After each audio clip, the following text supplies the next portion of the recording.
Welcome to Ops&Allies.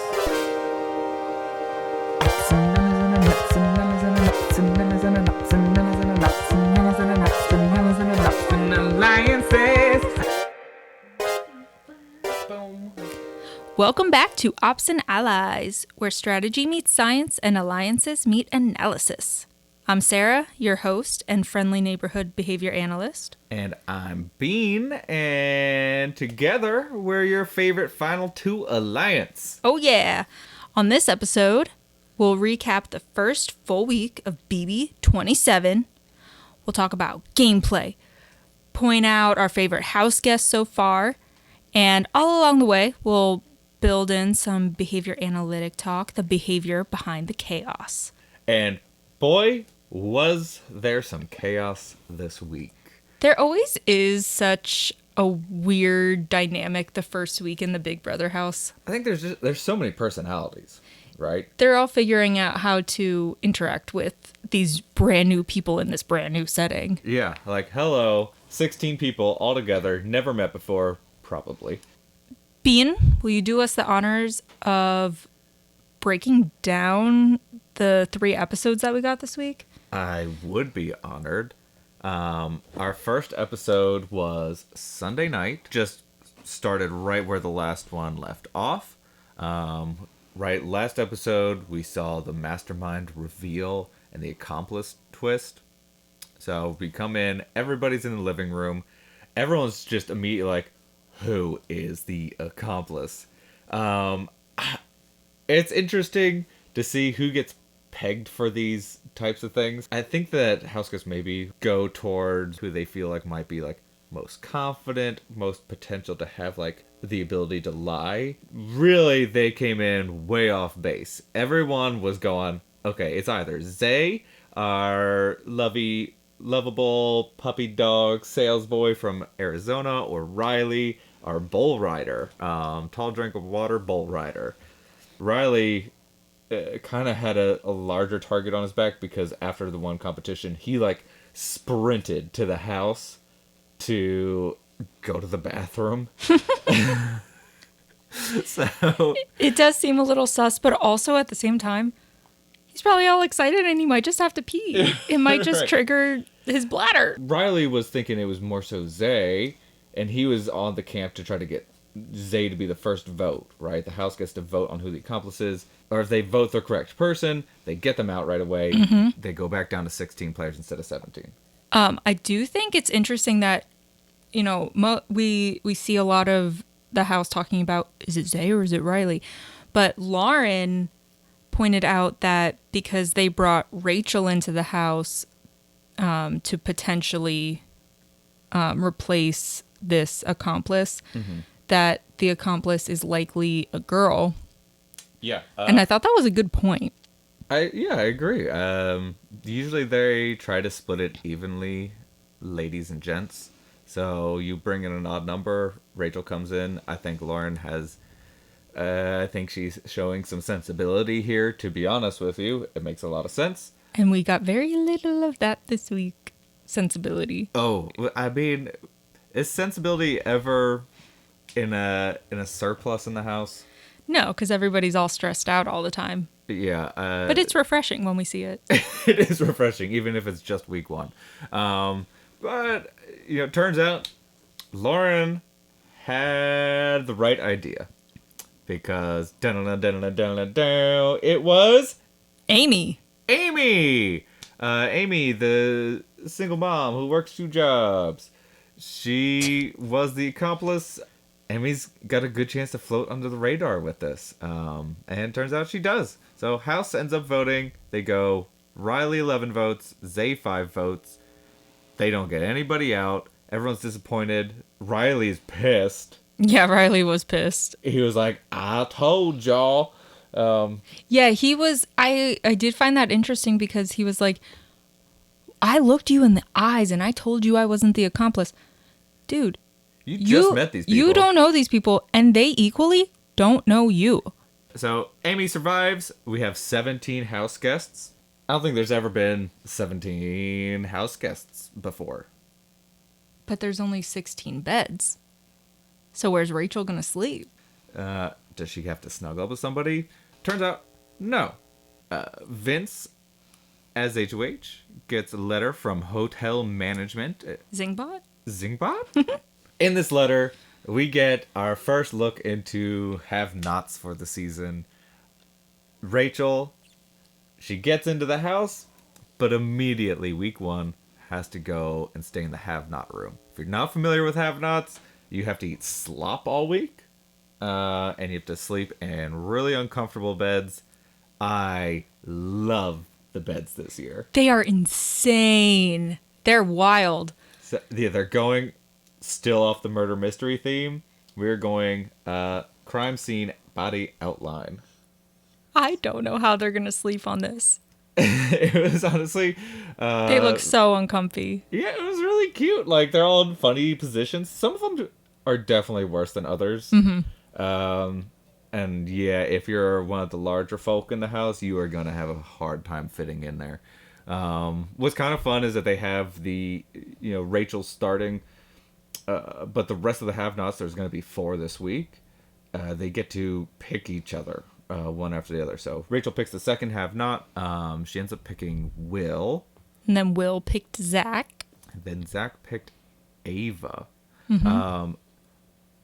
Zach he was like convinced by Ava's puppy dog eyes, he said. And then Ava was like, I don't know why he picked me. Yeah. I feel like Ava's going to be really fun to watch. I hope she makes it far. I have seen some clips from the live feeds, and she does seem hilarious. Yeah, I think she's going to be entertaining. Not only are these 4 have-nots for the week, but they're also safe. Now that we got the have-nots aside, right, we are ready to start playing this game in earnest, and start getting into all the social conversations. Yeah, there's one social component this week that stood out in the episode. Oh my god, yeah, it was honestly a little ridiculous, but that's what you're grasping for. Everyone, week 1 is just looking for any amount of ammo. So we'll save that for finale. Some kind of highlights from these first talks. We had Jimmy, politician. He wants to go for Rachel, like pretty hard right off the bat. Right, returning house guest. She has previously won the game. I don't blame him at all. It's always a risky move to just be so vocal about that, right?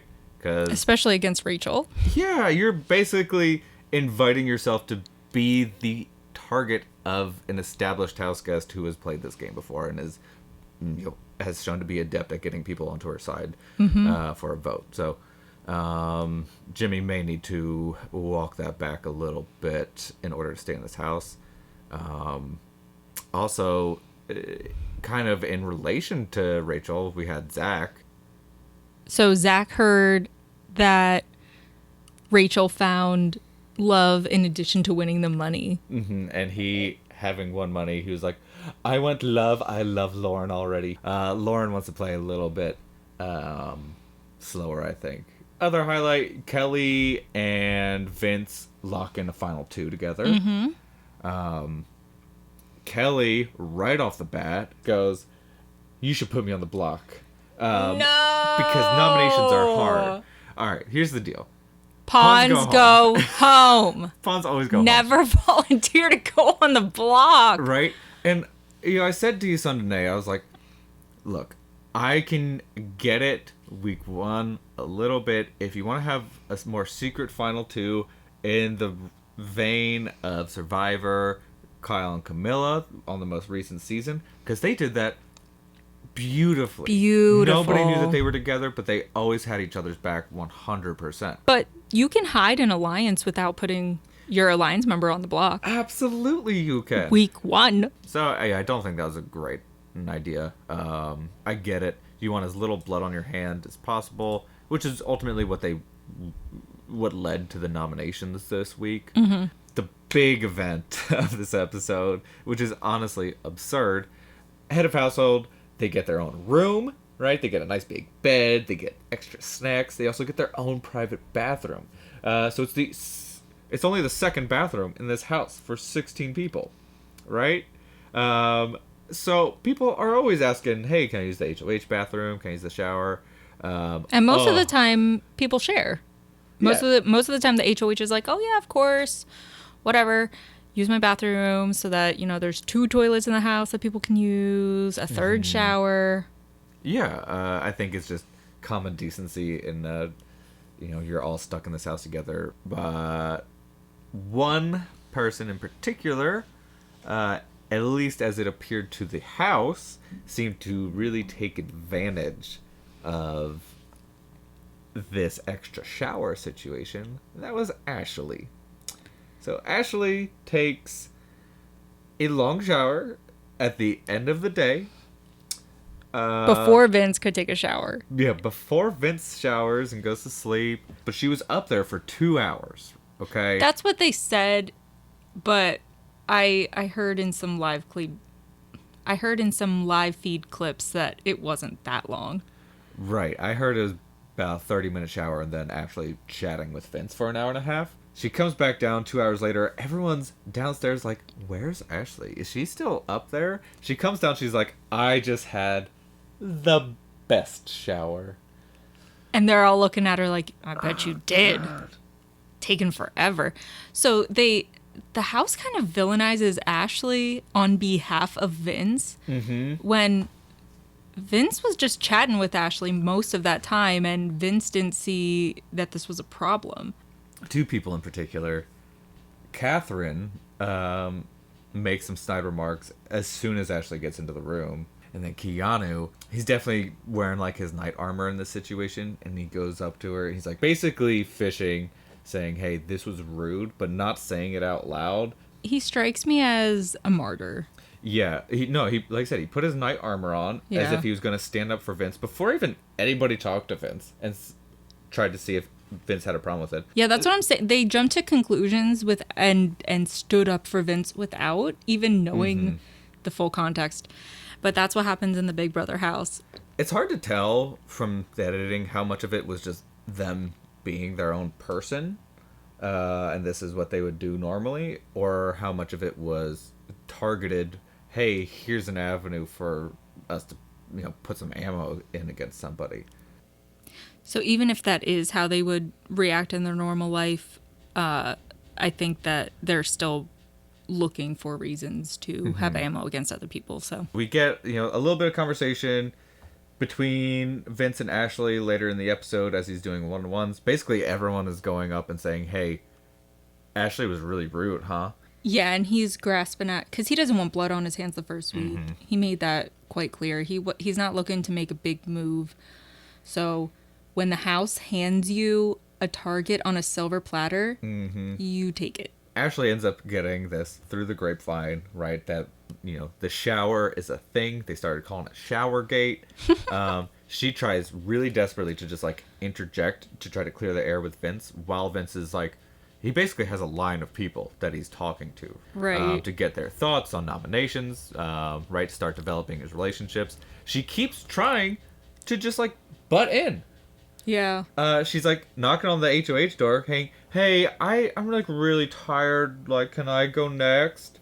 And he just keeps going, I'll come get you when I'm ready for you. She won't listen. So the paranoia is setting in already. Ashley's getting a little frantic. She finally gets into the room. She kicks the person who's in there with Vince out, basically. And I believe that was Catherine. I think it was Catherine. Yeah. And what's great is Catherine is going, I don't even care, it's a shower. Why is it even a big deal? You're the one that was painting a target on her back. Ashley and Vince finally get to talk about Showergate. Ultimately, she breaks down, she cries. Vince tells her, we're safe, we did trust you, but I didn't trust you as you kept trying to barge into the door as if you didn't trust me. Right? But he tells her that he's not planning to put her up. Yeah, he tells her basically that she's safe. Well, lo and behold, he lied through his teeth to her. Ashley ends up going up on the block, along with Amy, a known ally of Ashley, went to bat for Ashley as well in her conversation with Vince. So Vince was reinforce these two are friends, right? I see you trying to sneak in your behavior terms. I'm slowly learning. And finally, he puts up Zay.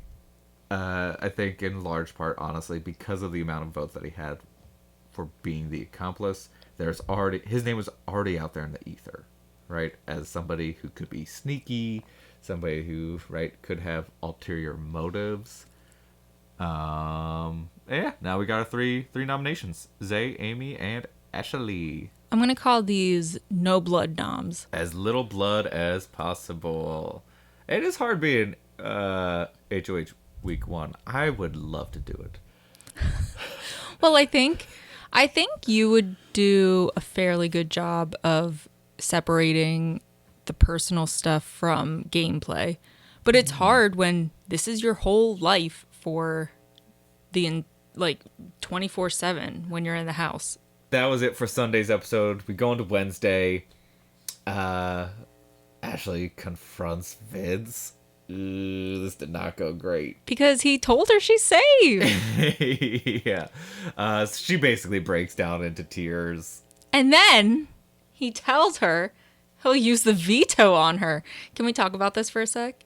She's crying, and that sets the tone for him lying to her again. Because let's think back to Sunday night's episode. She's emotional. She's behaving in a way that he doesn't like. Mm-hmm. She's barging into the room. I think she started to cry in her conversation with him. So he lies and says, no, you're safe. So what does that do? She stops crying. She goes away. Like, she's a problem. Mm-hmm. He lies and says she's safe. She goes away. And so his lie is now getting more valuable, or like lying is getting more valuable to him because it got him what he wanted there. Yeah, so it's being reinforced. Mm-hmm. And because his environment got better, right? Mm-hmm. That behavior became stronger. We're going to call that reinforcement. And the aversive thing went away, was removed from his environment. We call that negative reinforcement. Right. So here she is, similar situation. She's crying again. She's like, you told me I was safe. He says, if I get the veto, you're good. So he lied again because in the DR he said, that ain't happening. Yeah. I don't know if I'm going to do that. He's basically like, Ashley is my number one target this week. Let's get her out of the house. She's hysteric. Because it's very clear he can't handle this type of behavior. Mm-hmm. So he lies again because it was reinforced last time. So now it's more likely to happen. He lies to get her to go away because she stops crying as soon as he says, I'll use the veto on you. Mm-hmm. And Ashley, on her side, she's basically going, if I win HOH, like, you're going up. Like, you're my target now because you lied to me. To the HOH's face, which is awesome. And he goes, if I use the veto, will you trust me again? Yeah. She says yes. I don't think either of them believed that. No. But it got the situation resolved for the time being. Well, resolved, yeah. He got what he wanted. Mm-hmm. His behavior was reinforced again. So we're probably going to see a lot more lying from Vince, especially if he's confronted with somebody who's emotional. Mm-hmm. So look out for that in the future. So yeah, her tears increased the motivation for him to lie, because her going away, her leaving the HOH room was even more valuable. Mm-hmm. And so he lied. What would be the MO in this scenario?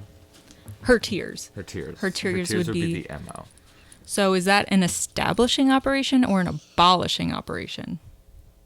This would be an abolishing operation. No, it's establishing. This would be an establishing operation. Because the value of the reinforcer is increased. Her tears established the value of her going away. Yeah, okay. Got you. Because he can't handle somebody sitting in front of him crying. Fair enough. Vince said it was the realest conversation he had with Ashley. Yeah, they're just a bunch of snakes already. Liar, liar, pants on fires. Yeah. But all right, this is just like icing on the cake to this whole stupid situation. Again, they're grasping at straws. She goes up because of a shower, basically, but also, I think, ultimately, the paranoia got to her, and they didn't like her behavior then, right? They didn't like being around her. So they go down. It's time to pick players for the veto competition. This is where everyone who's nominated, plus the HOH, plus 2 selected players by random draw, get to compete to pull themselves off of the block and away from nomination for eviction. They're waiting for the veto meeting because Ashley is in the frickin' shower. Yo, no, the Big Brother did her dirty there. They Yeah. could have waited for her to be done with the shower before they called the veto meeting. No, it's hilarious. Are you kidding me? That's good. That's good editing and good publishing. Oh, for sure. But it is doing her dirty. Yeah, no, good direction, I should say. Yeah. That's good direction. So who plays in the veto So competition? Again, we have all the nominations. We have Vince as HOH. We have Ashley, Amy, and Zay. And then Vince gets to pull names out of a box at random. And the first name that he picks... He picks Amy's name. Right. But Amy's already playing, so she gets to pick anybody else. Mm-hmm. And she, of course, picks her Mom Squad duo member, Rachel. Right. Another Alliance alert. Mom Squad, Rachel and Amy. Mm-hmm. Vince pulls the next name out. It's Zach. Mm-hmm. And Zach is hype. He runs around the room, high-fiving everybody. My man is just excited to compete. I think he likes to play games. I have a feeling that would be you. Yeah, I'd be so excited. But Zach wants Zay to stay. Him and Zay are boys. He talks about potentially throwing the veto comp to Zay, which would be another MO, right? Well, okay, so MOs are things that happen before behaviors. So when we talk about behaviors, we have what we call a 3-term contingency. A, B, C. We love our acronyms in ABA. Mm-hmm. I don't know if you've gotten that yet. Mm-hmm. We have our antecedent, things that happen before the behavior, B. And then C is the consequence. Mm-hmm. Reinforcement, punishment, those are consequences. MOs happen before the behavior, so they kind of fall into the antecedent arena. They're antecedent adjacent, so they set the tone for behaviors to occur. Okay, so if Zach, right, if he does throw the competition, what would be his MO? What would be his MO? Mm-hmm. Yeah. His buddy Zay winning is very valuable. So them both being in the veto competition and Zay being on the block would be the MO. Well, all right, but for throwing the competition, the reason he'd want to throw it is so that he wouldn't have to disrupt his relationship with Vinny. Oh yeah, that I forgot about that component. So that's another. There's always multiple things at play, right? It's a very complex game. So the value of winning the veto is decreased because he's friends with Vinny. Right.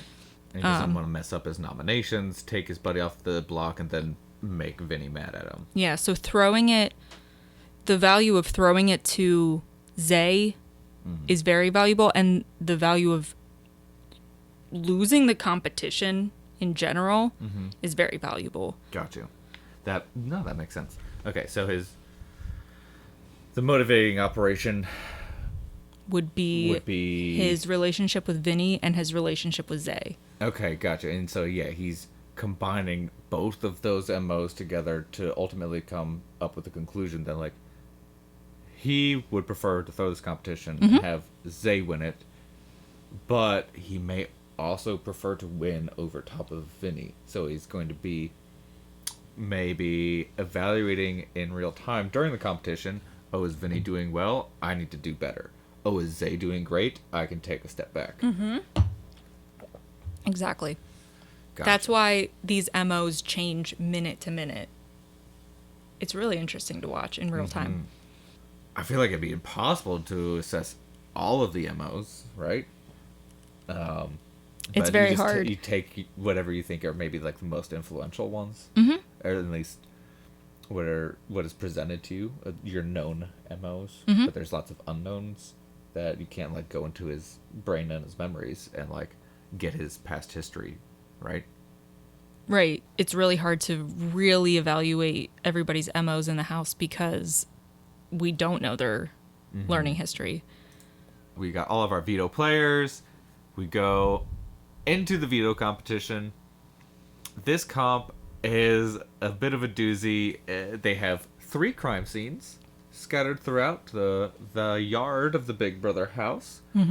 Each of the crime scenes have 3 clues that then coordinate with a description of a person, a written description. So these 3 clues are a footprint, a tire track, and a smell. I love it when they bring out the smelly smells. So they have to go to each of the 3 crime scenes, put together a list of these 3 items, the footprint, tire track, and smell, and then go back to a room where they have a list of people descriptions, right? This can be something like, I loved French fries and they smelled potatoes, and so that they selected that person because they smelled potatoes at the crime scene. They have to get all 3 selectable persons correct and then hit their buzzer. These competitions look so fun, but they look really hard. Really hard. You don't get any feedback about what is right or wrong. You just know you're either correct or you're incorrect. So when you hit that buzzer, as everyone did, and it goes, yeah, you don't know what you got wrong. You have to reevaluate basically from scratch and go, what am I sure of? What am I not sure of? And these competitions are some of my favorite ones to watch in real time because you get to see people start diverting to like wrong paths of thinking and digging further and further holes, and like they're so sure. Some people, I mean, you see a lot of people time out on these types of competitions. Ultimately, though, we have a winner. Somebody gets all 3 right. Guess who it is? I can't guess. We're waiting for her to get out of the shower. Oh my god, it's Ashley! So this completely blows up Vinny's plan. He wants Ashley out of the house. He might have to have another conversation with her where she's crying. I'm sure he's already over it. But this does mean now that Vinny will have to put another nomination up in place of Ashley. So Ashley, she takes herself off. Now he's presented with a few options between the house. Number 1 option, Kelly comes back to him and goes, put me on the block. I got your back. Again, Kelly, maybe not the most wise of decisions, but the loyalty is being displayed. If Cons go home! If it works, it can really solidify that relationship. I get it, but it's risky. And the farther into the game you go, the riskier it gets. So what Kelly's doing here is making herself a reinforcer for Vince. She is trying. We call that pairing. Okay. In at least my little sector of the ABA world, where we work with kids, we pair ourselves as reinforcers. So, she's taking an established reinforcer for him, which is not having to make a tough decision, or having a tough decision and somebody coming in and making it a little bit easier, because helping somebody make an easier decision is usually a reinforcer for most people. So she's doing that for Vince.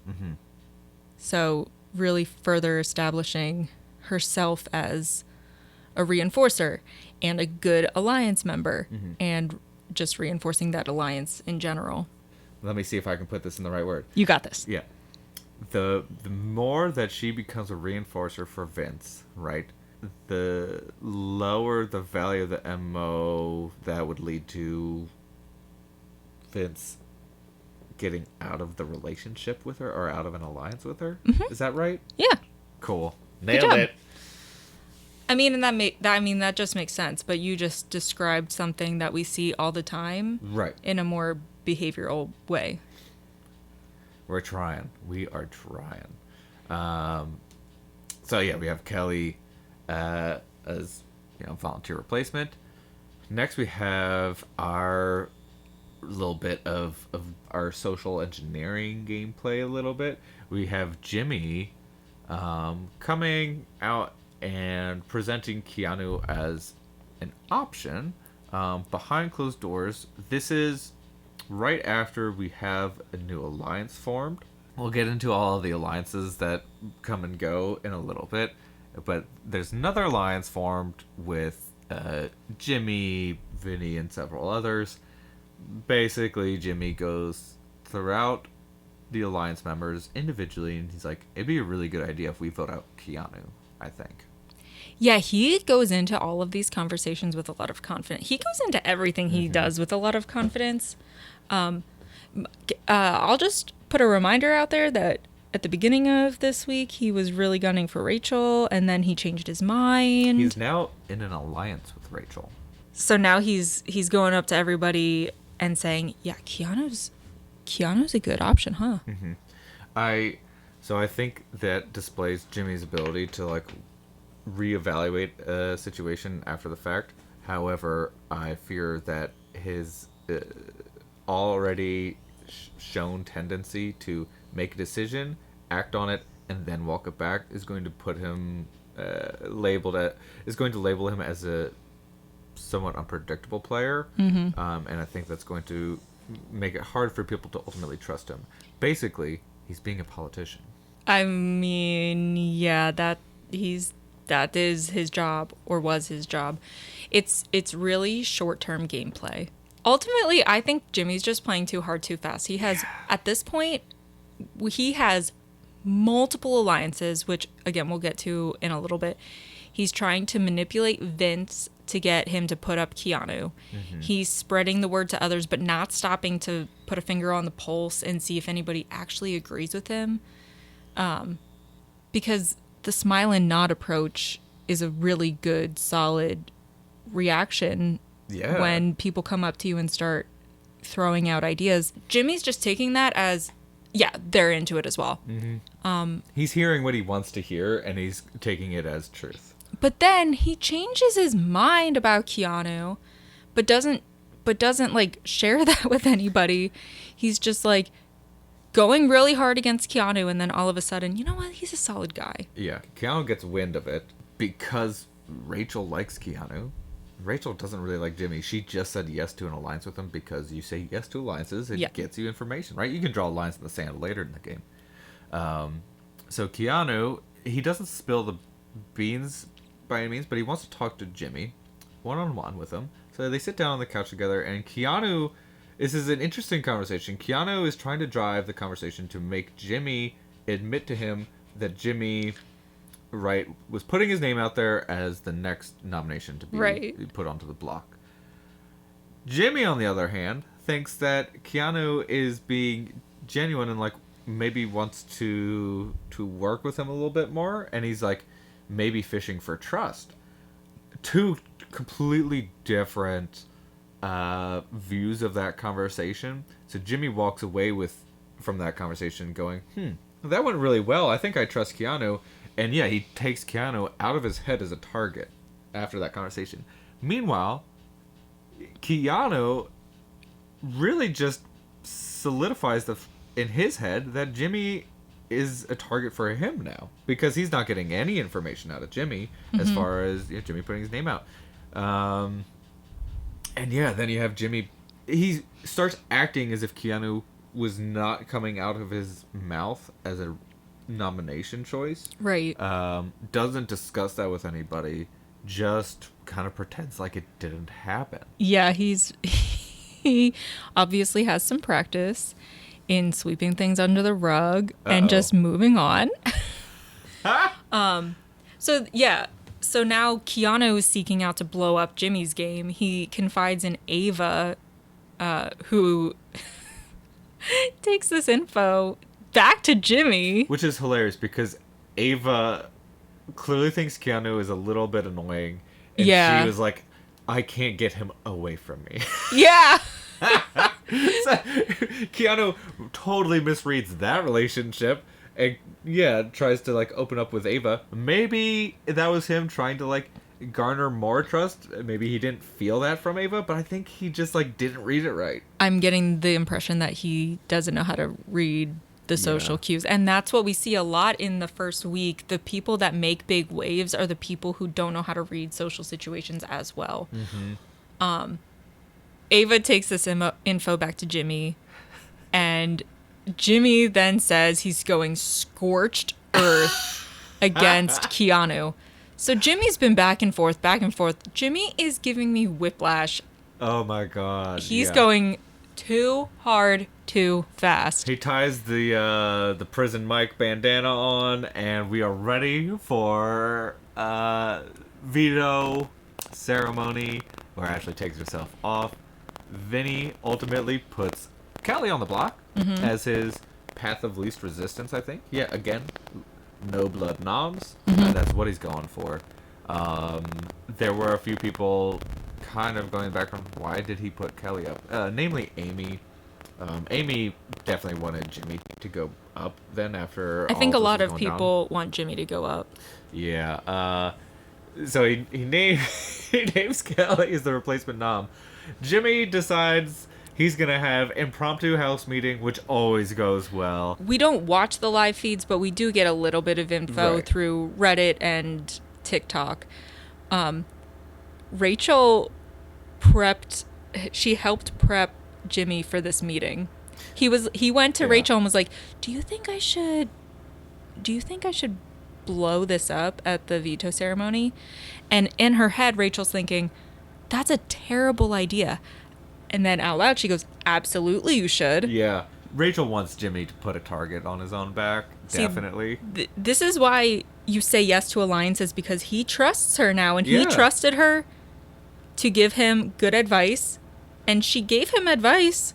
It was bad But advice. Good for her. Good for advice. her, bad for him. Jimmy blows up on Keanu. He basically says, I am gunning for you, in front of the entire house. Everyone's like, where is this coming from, really? Is this necessary? No. We end on a big bang. Ava's like, well, guess meeting's adjourned. End of episode. We go into the actual episode where we're casting votes.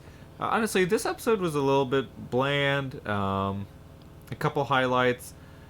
Right, obviously the competitions. We have the BB Blockbuster, where now it's Zay, Kelly, and Amy up on the block. They get one last competition to try to take themselves off of the block. Basically, they had scrambled words up on the walls that were slowly getting unscrambled for them. Told them to pick out a crown in a room full of jewelry with the least amount of emeralds, right? Kelly ends up winning. She cries a little bit too much, I think. She makes too big of a deal about her winning. I have a feeling the editing of the episode didn't show how much danger she was in. I have a feeling she was primed to go home. That would make a lot more sense. She basically comes out just like sobbing as if she just saved her life. Yeah. And maybe she did. In her life in the house. She keeps chanting her own name. She gets the rest of the people chanting her name. They stop. She keeps wanting to do it. I think everyone else is a little bit over it. But Kelly gets off the block, so we have Amy versus Zay for the final nominations and for the vote. Now, what's going into this, right? You have basically like two sides developing on the house now with this vote. Mm-hmm. You have the side for Zay, New Alliance, the Burger Boys. The Burger Boys. Yeah. So you have a bunch of dudes being guys, getting on the side of Zay.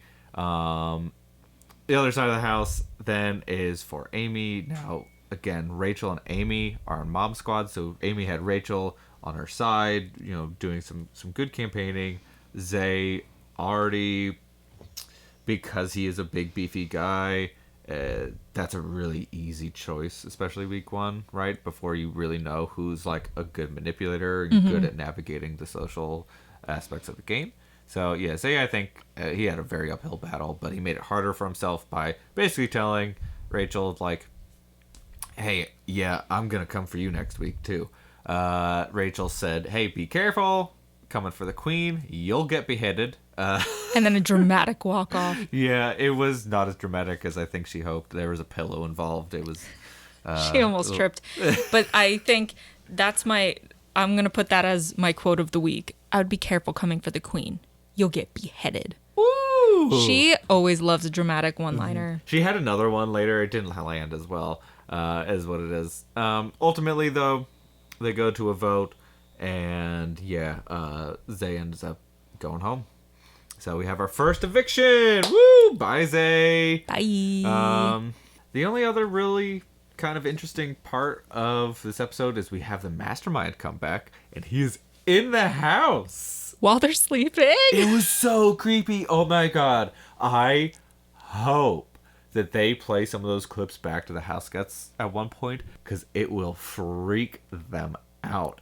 You have this creepy masked man just standing over top of all of his sleeping little puppets. But he's trying to break into the safe. It's not really clear what his goal is.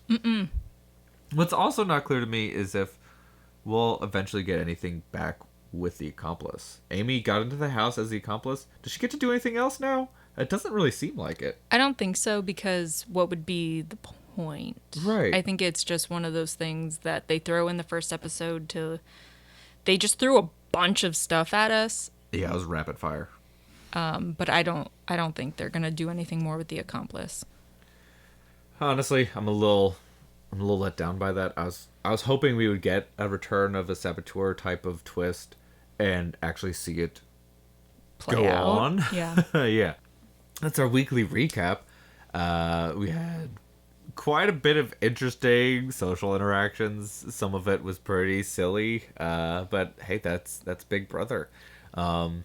So yeah, do you want to maybe move into talking a little bit more about like our alliances and our relationships that we are starting to see build? Yeah, so I have a new segment for us. Woo! We're gonna call it Schemes and Skinners. You know, Skinner, BF Skinner. BF Skinner, Behavior Daddy. as Behavior he's Daddy. Been referred to me before. In this segment, we're going to talk about alliances, gameplay, social strategy. This week, we'll really put most of the focus on alliances because so many alliances formed this week. Thanks, Jimmy. The first one that we saw is called Triple Threat. But beyond their initial congregation, we didn't see anything from them, so I'm curious if this will fizzle out or if it'll continue. But we have Mickey, Jimmy, and Morgan in Triple Threat. Next we have Amy and Rachel in Mom Squad. I like this one. Yeah. This might be my favorite alliance that we see right now because obviously I love Rachel. Rachel's coming in with some of the best strategy she's ever shown in the house, I think. She's talking about distracting the young, fit people with showmances. She's also shown some really good manipulation with Jimmy. We already talked about her encouraging him to blow up at the veto ceremony. Chef's kiss. We also talked about the final two that formed between Kelly and Vince. Which maintained through. It ultimately worked out. So, yeah, that should be hopefully a very solid relationship. Next, a big one, the second alliance that we see Jimmy in. We see him form an alliance with Rachel, Morgan, Zach, Vince, and Riley. They call themselves the Heavy Hitters. And again, Jimmy wanted Rachel in this alliance after he kind of like had a conversation walking back, his initial outburst of like, hey, I want to take down Rachel because she's the returning house guest. Yeah. And I find it interesting that he so soon after he said that trusted bringing Rachel into an alliance where he would share strategy and gameplay. I don't think that was wise, Jimmy. Yeah, he's doing too much flip-flopping in 1 week. He wants to get a bro out, but he put two bros in this alliance, Zach and Riley, which He needs to pick a lane. I think his thinking there is he wants a couple of the larger, beefier guys that are going to get viewed as the calm threats to be shields in this alliance, and then he wants the rest of them just out. So he doesn't want like all the bros to get together and gang up. I think that's what he's seeing. I think that's what most people are seeing in the house, right? You get a bunch of guys just out there pumping iron together, yelling, sweating, kissing abs. You know. On the surface, this does seem like a very well-rounded alliance. And it has a lot of potential, but I think the execution is just bad because Jimmy's not reading people as well as he could be. If I were Jimmy, I would have not brought Rachel in. I would have brought Triple Threat in and put in 2 others as like outside pieces. Yeah, interesting that he brought in one of the other members of Triple Threat. And Yeah, he brought Morgan, but not Mickey. yeah, I'm not super sure. So if you want to like solidify that Triple Threat as like your core 3, right? Then you want to branch out a little bit. Let's bring in some outside members, and it makes sense to bring Zach and Riley in for those members, right? You have people that are already coming across as like physical threats in the house. Bring them in more so as like shields, right? And present it now to like the whole group as like this is a well-rounded alliance. I think that's a really wise decision. Bringing Rachel in, I think, is just trusting too fast. I think he wanted Rachel's outreach to a different part of the house that maybe he thinks he's not as in tuned with, namely Amy, Ashley. I don't think this was set up the best way it could be. No, I think it had potential, but his social play is not great. He's not connecting with people, and you need to connect with people. Right. This isn't the same world of politics that you see in Washington. Final alliance, again, this is my favorite one for the name. Riley, Vince, Zach, Zay, and Will.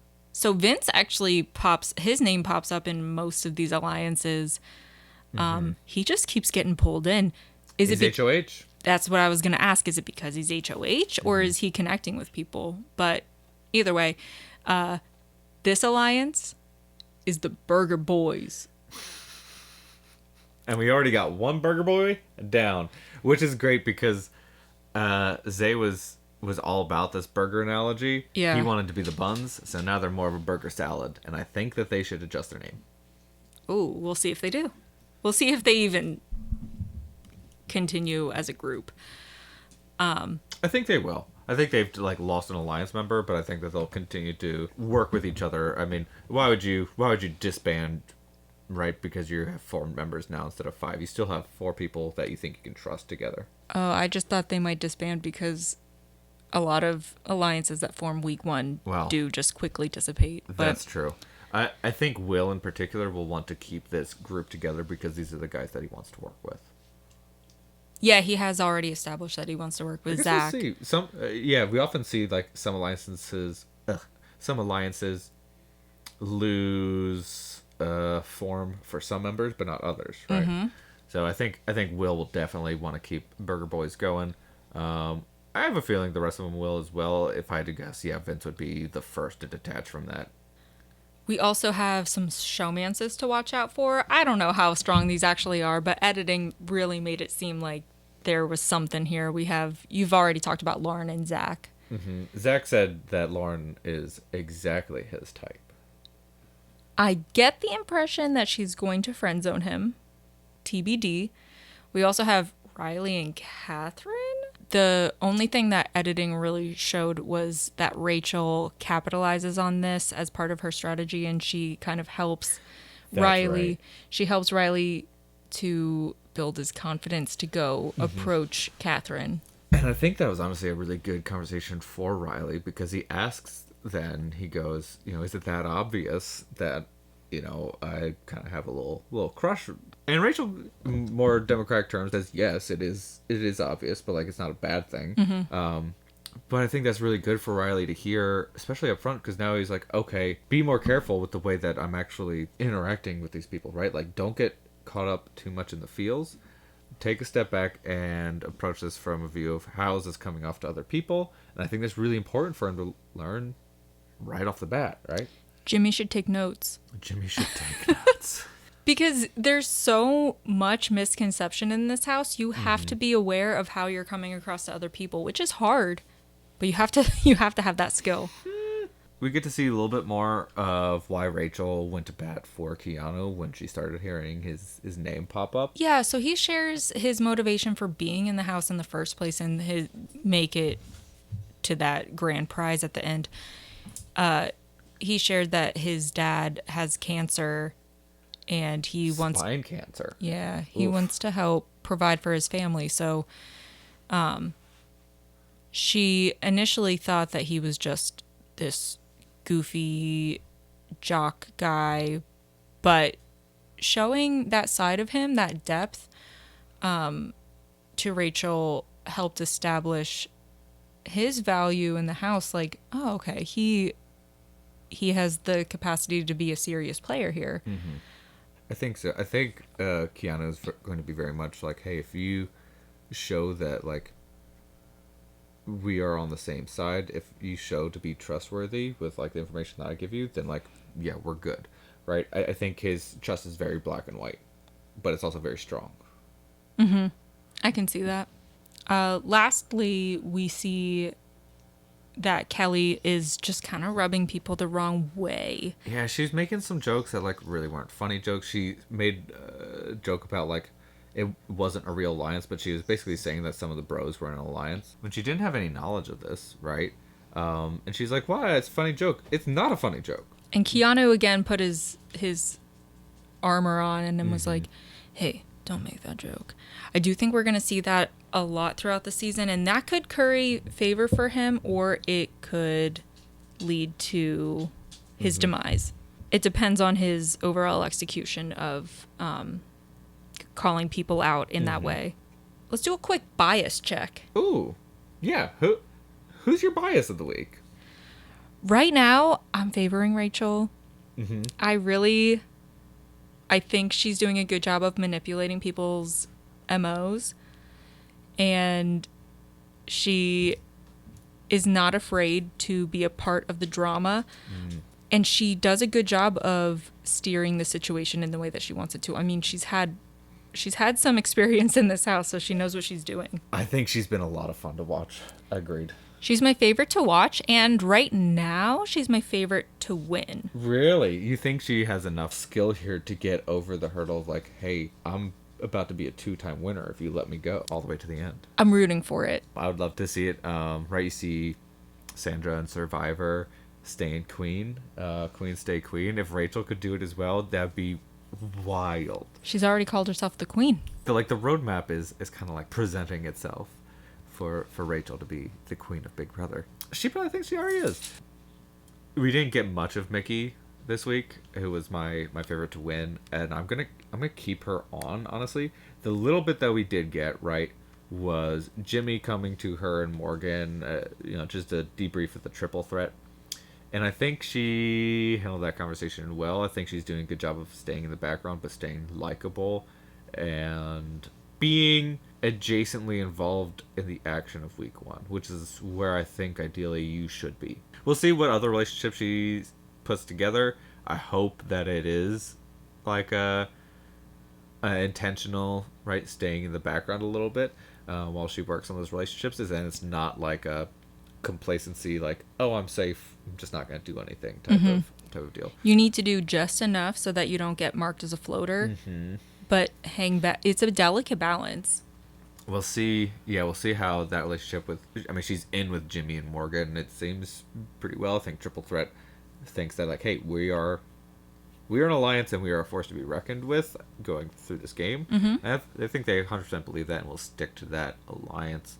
My favorite person to watch this week, entertainment-wise, has been Vinny. I like watching people lie, whether it's a good choice for them or it's a bad choice for them. He had a lot of screen time and he had a lot of opportunity to do it because those lies plant seeds and you get to see where they grow then throughout the house. So Vinny's planting a lot of seeds this week. And I want to see where it goes. Will they get swept under the rug? Will they not? Will they turn into grudges and a little bit of vindictiveness against Vinny? I want to talk about some of the behavioral breakdown moments that we haven't touched on yet. Behavioral breakdown! So, we did talk about pairing already. Mm-hmm. I talked about Kelly pairing with Vince. Just to put a better definition to it, pairing is taking a neutral stimulus and pairing it with something that's already reinforcing or already punishing. So Kelly has done this with Vince already. She's paired herself as a reinforcer. We also see this with Will. We see bits and pieces of him finding things that Zach has in common with him, sports, and he's establishing himself as a reinforcer to Zach. Mm-hmm. We see Ashley rubbing Vince the wrong way with Showergate and then the crying. Yeah, Ashley really made herself an aversive stimulus to Vince. I think she herself is a conditioned punisher for him now. A conditioned punisher. Yeah. So she's conditioned herself. She's, paired enough aversive stimuli and aversive events with herself in Vince's perception of her that now, just when she walks into the room, she is a signal that punishment is available. Punishment may come. And for Vince, that punishment or that aversive stimulus is her crying. Mm-hmm. So he's going to engage in behavior to get out of her way. Mm-hmm. That in itself is a lot to unpack. We'll save that talk for another day.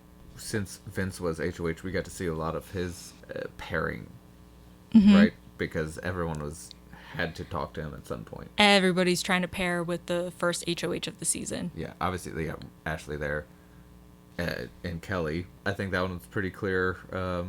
Trying to just establish that trust. Mm-hmm. What is your take on like Vince and Jimmy B, right? With Jimmy coming to him with Keanu and... So Vince, we know he lies, right? Yeah. But when he's talking to people, his face-to-face interaction, he's telling people what they want to hear.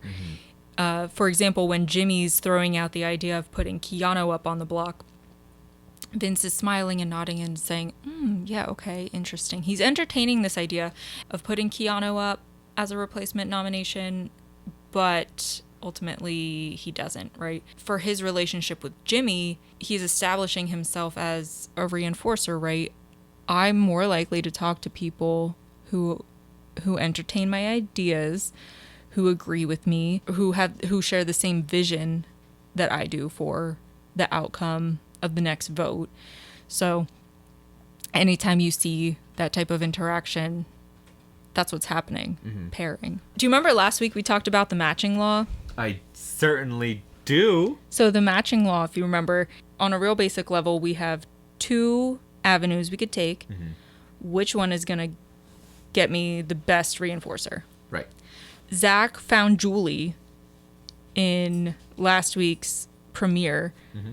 So he got $10,000. But not only does he have $10,000,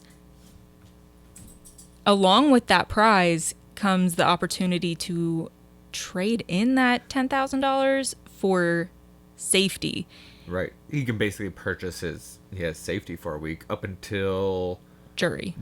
Yeah. Mm-hmm. So in this case, Zach's really just going to be, always... evaluating the path. If he finds himself up on the block, does he keep $10,000? With that basically showing that either he prefers having the $10,000, whether that is because he just wants the money, or maybe he thinks that like he has a good shot in this game, or if he thinks he has a bad shot in this game, maybe he just takes the money because like he knows he's not going to win, right? So he has different things to evaluate now when it comes to being put up on the block. Does he use that money because he does feel sure in his place in the game, and he knows like, hey, maybe I feel like I have a 25% chance to win this game, and he values 25% of $750,000 over $10,000. Yeah.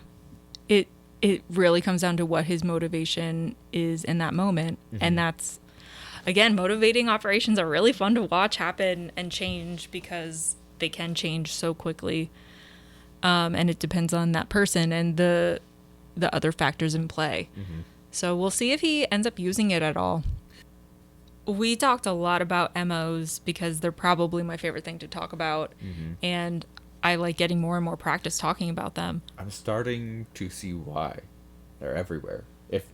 If you want something fun to do outside of, right, just watching the show, just like watch it and go, what was the MO for that behavior on everything? Let's talk again about Vince putting Ashley on the block. He was motivated to do that as an easy, I mean, we called it a no blood nomination, right? Right. Engaging in behavior that caters to what the house wants increases the chances that he's going to put the house's target on the block. So because everybody's like, hey, you should put up Ashley, wasn't she really rude? Everybody's putting that bug in his ear. He put Ashley on the block.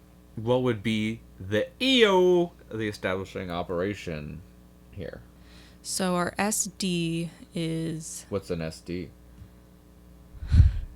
So remember how we talked about ABC? Yeah. Antecedent, behavior, consequence. So antecedent is what happens right before the behavior. We might also call that discriminative stimulus. So it signals that reinforcement is available. Discriminative stimulus. Okay. But that's DS. Yeah. There's a whole system for annotating all of these things. So it's a big S with a superscript D. Oh. So any stimulus has a big S and then a superscript. So reinforcement is a big S superscript R. Is this so that we can put them into equations later? It is kind of an equation, our three-term contingency. We have our SD leads to, we draw an arrow, a behavior, B, and then that leads to... Consequence? Yeah, consequence, or S superscript R if it's reinforcement, or S superscript P for punishment. Oh. Are there any subscripts? No. But you can subscribe to Ops&Allies. Nice. So the behavior is Vince putting Ashley on the block. Right. The consequence is that the house is happy. So our SD is that, or at least one of our SDs is that he has to make this decision of putting up people for nominations. The motivating operation is directly connected to the consequence. So he has the key to make the house happy. Having the information that people want Ashley out. Okay, that's the establishing operation of like gathering that information. It establishes the value of making putting the her on house block. happy. Okay, gotcha. So yeah, the value of making the house happy. And he saw how the house can turn on somebody so quick. So I think that was also establishing the value of making the house happy. In this scenario, you have the behavior of putting her on the block. The outcome is making the house happy. So everything on that antecedent side would be what is going to increase the value of that consequence. Is that kind of how it's working, right? Yeah. So we're going, okay, the value of making the house happy is high, right? So you have a behavior that is now leading to more likelihood of getting that consequence. So everything that adds up to create that behavior is the establishing operation, or an establishing operation for it. Not everything, but what we were talking about, yes. Well, that wraps up our first week of BB27. It was a fun week. It was a fun week. I gotta go get little guy. He's up from his nap. Yep, and I'm gonna go take a nap. See you after Ryan say Bye.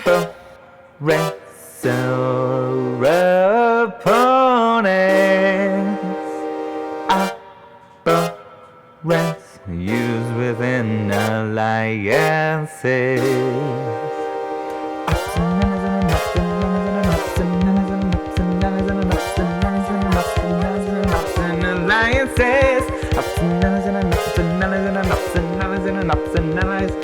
evaporates.